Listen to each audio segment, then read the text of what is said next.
There he goes into that drugstore. He's stepping on the scales. Weight 239 pounds. Fortune, danger. Who is it? The Fat Man.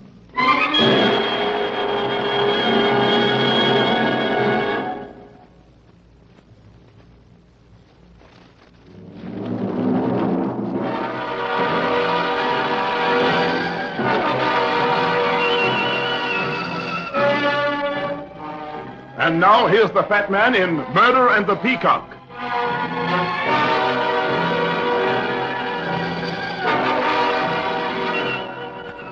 The Brunson Insurance Company specialized in fire and theft. They'd insure almost anything, but occasionally they got hit and hit hard in spite of the persistence of old man Brunson, president of the company. I'd done a lot of work for them from time to time, so I wasn't surprised when I got a call asking me to drop in. I was surprised when I was told the old man himself wanted to see me. I usually dealt with somebody in the investigation department. It was 10 a.m. when I was ushered into the office of the president. Bronson sat at the big desk in the corner, his fingers beating a nervous tattoo on the arm of his chair. He glanced up as I came in and waved me to a seat. Sit down, Runyon.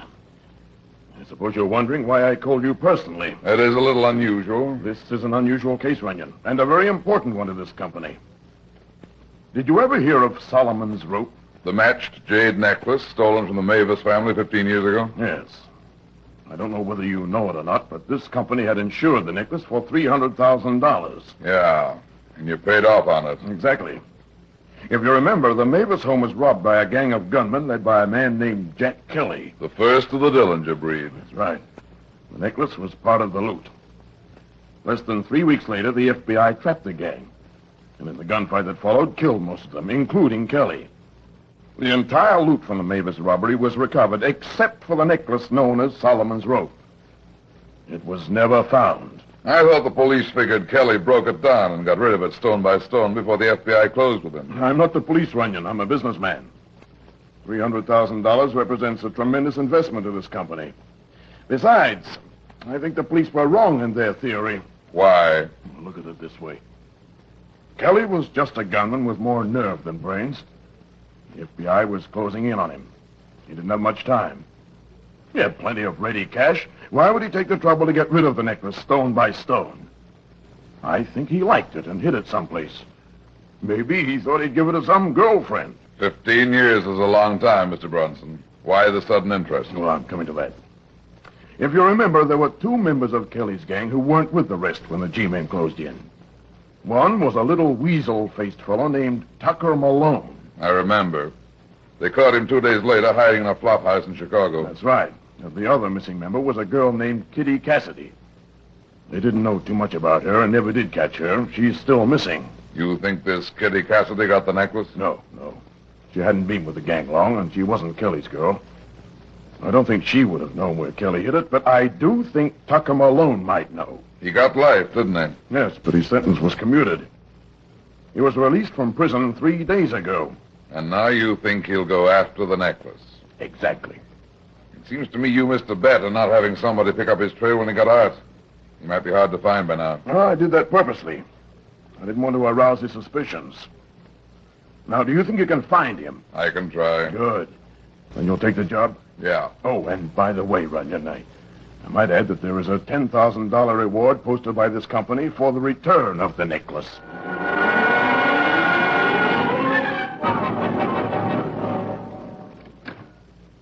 And so, with his head bowed deep in thought, the fat man solved another case. Very funny, very funny. Now listen, Charlie, I'm busy. Sure. What are you doing? Posing for an overweight version of the Thinker? If you're looking for a story, go down to Night Court. You won't get any byline here. Already I got a story. And what a story. You like to hear it? Go write it. I'll read it in the morning edition of that tabloid you work for. I haven't got the ending yet. That's why I came to see you. I'm not a storyteller. I'm a detective. Precisely, my dear Watson. Which brings me to the purpose of my visit. I want to hire a detective. Out of my own pocket, I want to hire a detective. I hate to miss that, but I told you I was busy. Now beat it and let me alone. Ever hear of Solomon's rope? Maybe I'm not as busy as I thought. I'm your employer, then? Well, let's have the story first. Last night, in the course of my duties as an ace reporter, I happened to stop in a little beer joint over on 3rd Avenue. That's no novelty. A man was standing at the bar, and he was very drunk. I couldn't place him, but the face was mighty familiar. It made me think of sweet, bygone memories. Black touring cars with curtains, straight homemade gin, and Tommy guns without khaki uniforms. And that made you think of Jack Kelly, and then it clicked. The guy was Tucker Malone. Yeah. So you know he's out. I get around, too. What happened after you recognized him? Well, I remembered the necklace, Solomon's rope, and how it had never turned up. Right in my lap was the only guy in the world who might know where it was. And he was drunk. Well, what a story, if I could get it. Yeah. He didn't know me from Adam. I bought him a couple of drinks and finally got him out of the place. Then I tried to pump him. Did he talk? Well, not much. He was awful drunk. But just before he passed out, he did say something. I can't make anything out of it, but, well, maybe you can. What did he say? He put his hand on my shoulder and he said, "You're the first real pal I ever had. I'm gonna make you rich, pal." I shook him and said, "Well, when? How?" He stared at me a minute, and then he said, "The old guy raises peacocks. Tie that for me, will you, pal?" Peacocks? Well, that's what he said. What do you think he was talking about? Beats me. Maybe he was seeing peacocks instead of pink elephants. I like that part about making me rich, though. I think he meant the necklace. What do you want me to do? Listen, that guy's valuable. He's the lead sentence to the story of the year, and I want that story. There may be others who want the necklace. I want to hire you to protect him until I get him to talk. And what do you say? I take it you know where Malone is. I'll say I know. I wasn't taking any chances. He's under lock and key in my apartment, sleeping off his drunk right now.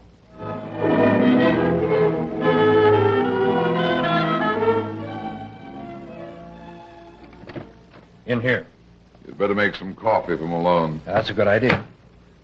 You haven't got a girl hidden in here, too, have you? Girl? Well, of course not. Why? Perfume, smell it.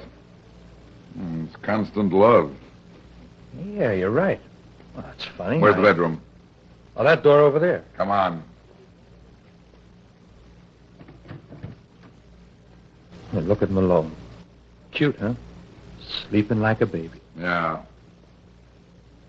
He's sleeping like a baby, all right. A dead baby. Dead? Bullets, 3 of them. They weren't taking any chances. Well, who could have...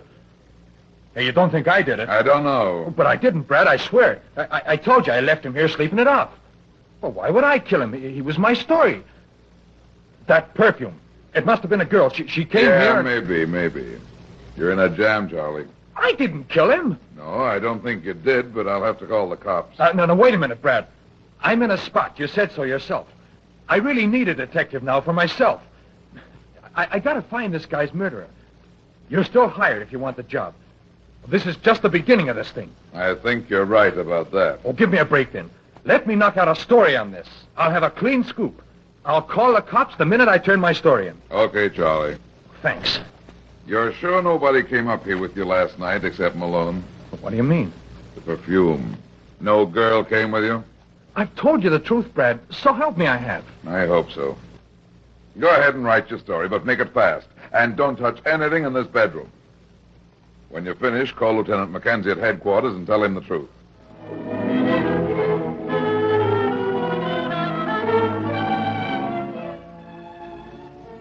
I left the reporter alone with the dead man and drove to my office. All the way downtown, Malone's last words kept running through my head. The old guy raises peacocks. Tie that one for me, will you, pal? A drunk's dream or the key to something. In this business, you can't afford to pass up anything, not even a drunk's dream. So somebody raises peacocks. It was just noon when I parked the car and went up to the office. I opened the door and smelled it. The same perfume. Constant love. The girl sat carelessly in the client's chair, one slim leg crossed over the other. I noticed her eyes. You'd always notice her eyes first. They were black. Blacker than the inside of a coffin at midnight. And they caught the light like agates. She motioned slightly with a small, flat automatic pistol in her right hand. Kick the door closed with your foot and try to touch the ceiling with those big, strong arms, fat man. What movie did you step out of, beautiful? All right, wise guy. This gun has 6 bullets in it. According to my figures, your gun, if you still got it with you, has only 3. I want it. Now turn around. Somehow you don't strike me as the constant love type. Never mind that. Now I'll take the gun. That's Rob. No powder smell. Wrong guess number 1 for little kitty. Loaded and hasn't been fired. Must have been the newsboy. Charlie didn't kill Malone, beautiful, and neither did I. We sort of thought you did. Do you think I look like the kind of sap that would kill the goose that lays the golden egg? If the goose had quit laying, yeah. Take your necktie off, fat man. It's not hot. That's what you think. Now off with it. Throw it on the chair. Now open your shirt. Why the striptease, beautiful? A necklace is made to wear around a neck. Even a neck as big as yours.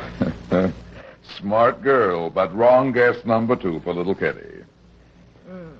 Yeah, well, let's stop guessing, huh? Where is it, fat man? I don't know. This gun's got a silencer, and I'm not kidding. Shoot, sweetheart. I wouldn't tell you even if I knew. You've got a nerve. I like guys with nerve. I don't like girls with guns. What made you add my name to this party? That's easy. I've been waiting 14 years to talk to Malone. When he came out, I told him. He must have led you to some interesting places. He did. I saw the newsboy pick Malone up last night. I tailed him to his apartment. Malone was loaded, and I knew he wouldn't move until late today. I came back this morning and paid a call. The reporter was gone, Malone was dead, and the necklace was missing. It wasn't hard to figure, so I hung around outside and waiting. I saw you and the newsboy come in. That gave me ideas, so I came to your office to wait. How did you know me? Why, Mr. Runyon, haven't you heard? You're a celebrity. You like it? It makes sense. Better sense than yours in a reporter story. Now turn around and face the wall. Time to travel. Sorry, but I'll have to keep your gun. Maybe we'll meet again. I can hardly wait. You know, for a fat man, you wouldn't look at all bad in a bathing suit. Okay, sweetheart. Lock the door. Have it your way.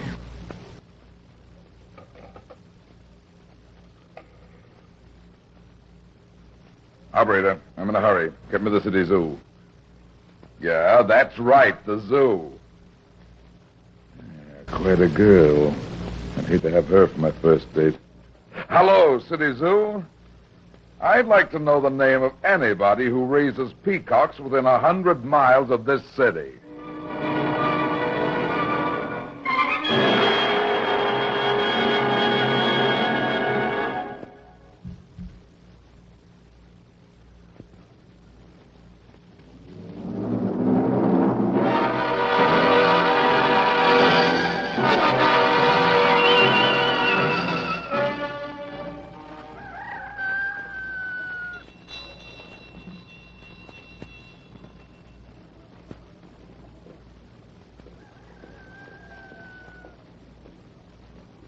Good afternoon, Mrs. Jarvis. Why, yes. How did you know? Oh, land sakes, it's getting cold, ain't it? Yes, it is. I just told George, he's my husband, George, I just told him that he was foolish to go out without a coat, but he won't let those peacocks alone. Won't you come in? Thanks. I reckon that's what you come about, ain't it? The peacocks. As a matter of fact, it is. Sit down, Mr. Runyon. Sit down, Mr. Runyon. George will be in a minute. My, I never saw the like of it. What? All the peacock buyers coming at once. Here we go along, raising them for years, and nobody wants them. And then, in less than a week, 2 of you fellas show up to buy. That's what you're here for, ain't it? Yes, that's it. Of course, I'll want to look them over pretty well. That's just what the other fella said, too. I always like to know what my competitors are doing. I was just wondering who this other fellow was. I don't rightly remember his name, but George might. He was a little fella with an awful pale face. Looked like he'd never seen the sun. Let me see now. It was the day the barn caught fire. The barn caught fire? Yes. It happened while that little peacock buyer was here. We was all mighty busy putting it out, I can tell you. That was just 2 days ago. This is a nice old house you have here, Mrs. Jarvis. Yes, it's real homey. Lived here all your life? Oh, land sakes, no. George bought this place about 10 years ago. You never know what you might find in an old house like this. Ain't it the truth? Antiques and things. Oh, it's funny you're saying that. I found something very peculiar in this house right after we moved in. You did? Yes. George don't like for me to talk about it. He says it might not be good publicity. What did you find, Mrs. Jarvis? Guns, Mr. Runyon. 5 of them, all loaded up. They was under the floor in the kitchen. Guns? Oh, lots of folks don't know it. But this house was headquarters for some gangsters in the old days. You don't say. Yes, sir. What do you think of that? That's very interesting. You never found anything else, did you? No, not a thing. Some folks think there's a loot hidden here somewhere on the place, but we ain't never seen any of it. Oh, here comes George. Now, don't let on I told you about the guns. He don't like my talking so much. Maggie, where was that? Come in, George. This here is Mr. Runyon. He's another one of those peacock buyers. He wants to look at your birds. I ain't interested in selling my peacocks, mister. Why, George, what on earth are you... You heard me, Maggie. I ain't interested. So you might just as well run along, mister. But, George, you know very well I that said no. Do you mind if I just look at them? Yes, I do mind. I told you I ain't interested in selling, so why look at them? I don't want no more buyers coming around here, so you can get. George Jarvis, you must have lost your mind. I know what I'm doing. I ain't selling my peacocks, and I ain't showing them to anybody either. And that's final.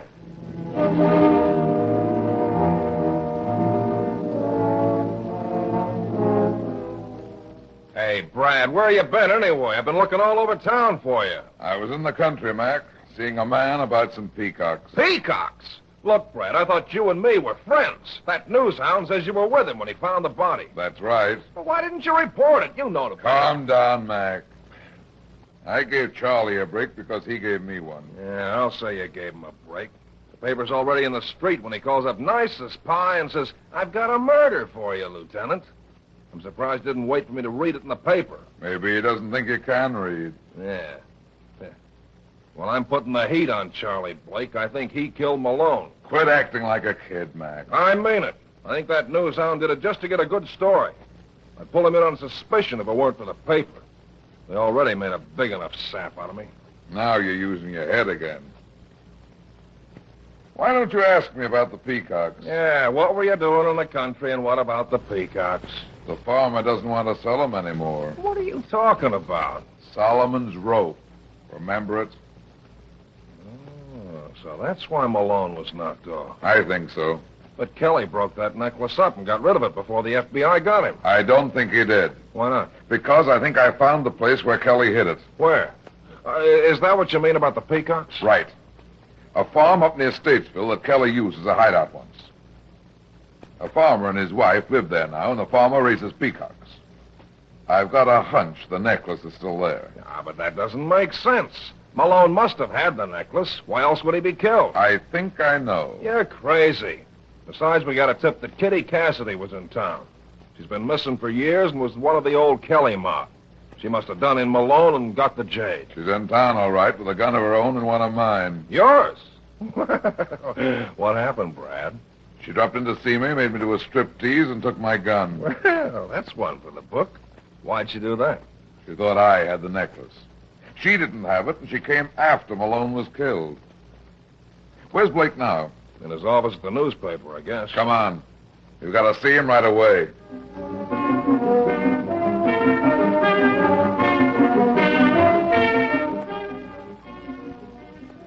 I hope Blake's in his apartment. Yeah, there's a light under his door. See, he knows the game's up and he's stalling. Come on, put your shoulder against this door and heave. Right? You don't need your shoulder. It's unlocked. All right, Blake, don't try Put to... your gun away, Mac. Somebody else got to Blake first. Dead? Yeah, but not long. The girl. He did have the necklace, and she got it away from him. I think the girl killed him, but she didn't get the necklace. Come on, Mac. We haven't got much time. Where are we going? Back to that Peacock farm.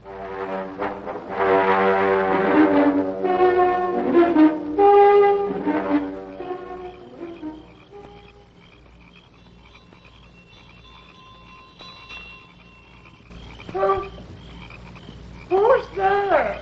Who's that? Jarvis' wife. Open the door, Mrs. Jarvis. Why, Mr. Runyon, what in the world are you doing here at this time of night? I've never seen such goings-on. Decent folks ought to be in bed. Where's your husband? Why, he's gone out to show his peacocks to... who's this other fellow, Mr. Runyon? He's a friend of mine. Well, I just never saw anything like it. First the little man, and then you, and now tonight that girl. Girl? Why, yes. She come about a half an hour ago. We was all ready for bed. I thought she must be crazy wanting to see them birds at this hour. I says to George, them peacocks must be mighty all-fired important all of a sudden. Did he take her out to look at the peacocks? Yes, and they've been out there for the last... Come on, Mac. Why, Mr. Runyon, what's the matter? Where are you going? To see your husband. Oh, well, I don't know. It's mighty dark out there. What's it mean, Brad? The girl's after the necklace, of course. But it's still here. We better hurry. You think the girl's going to try and knock off the farmer? I don't know. Hey, I can't see anything out here, can you? That dark building off to the left, the Peacock Pen and House. That's where they must be. Hold it, Brad. What's the matter? Over there in the other direction. That other big building. Just saw a light flash over there. That's the barn. They must be in there. Come on. Right. You got a flashlight, Mac? Yeah. Good. Well, here it is. Hold it a second. I don't hear anything. Not your light. Let's go in.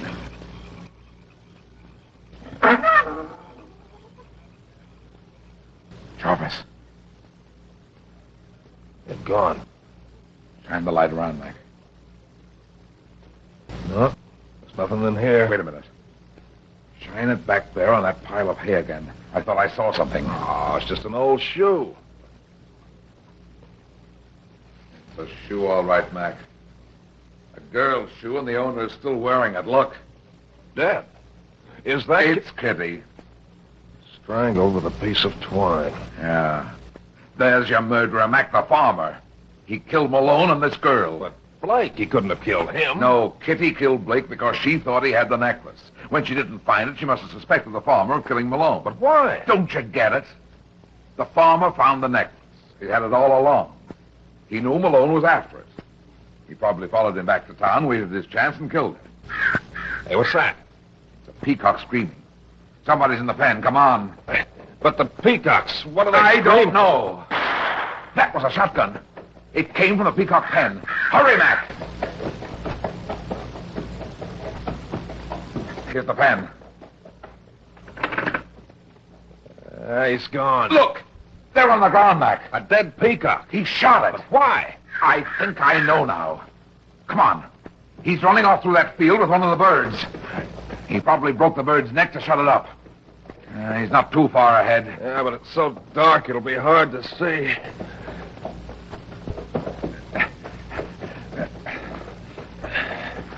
Right. Hey, the shotgun again. What could he be shooting now if he's killed the bird already? I don't know, but... Look, Mac. Over there in the field near the fence. I can't see anything. Give me that light. There. There, now do you see? The farmer. Yeah, but what happened to him? He must have fallen. He fell all right. Look there.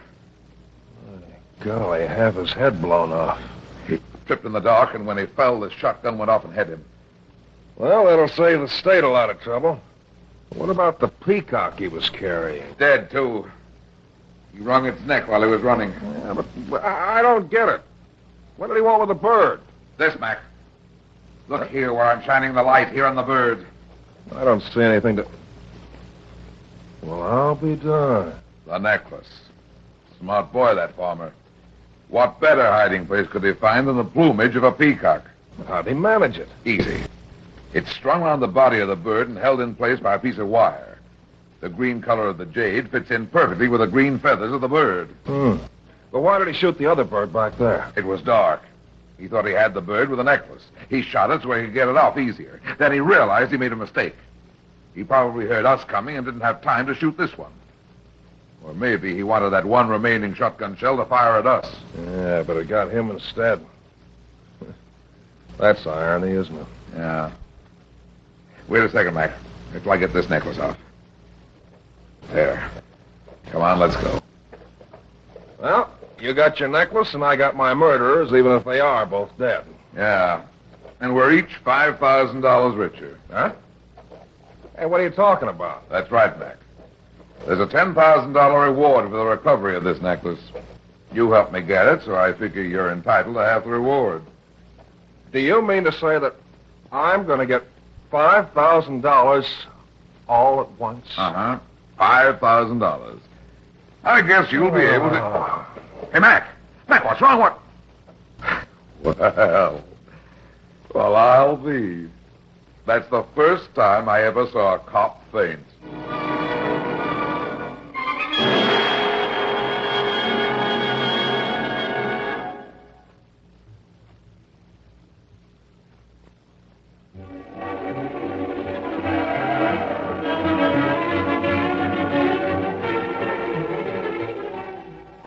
Well, that's that. It seems I spend my life in getting into trouble and getting out of it. But at the same time, I generally manage to get some other people in and out of trouble, too. Be seeing you again.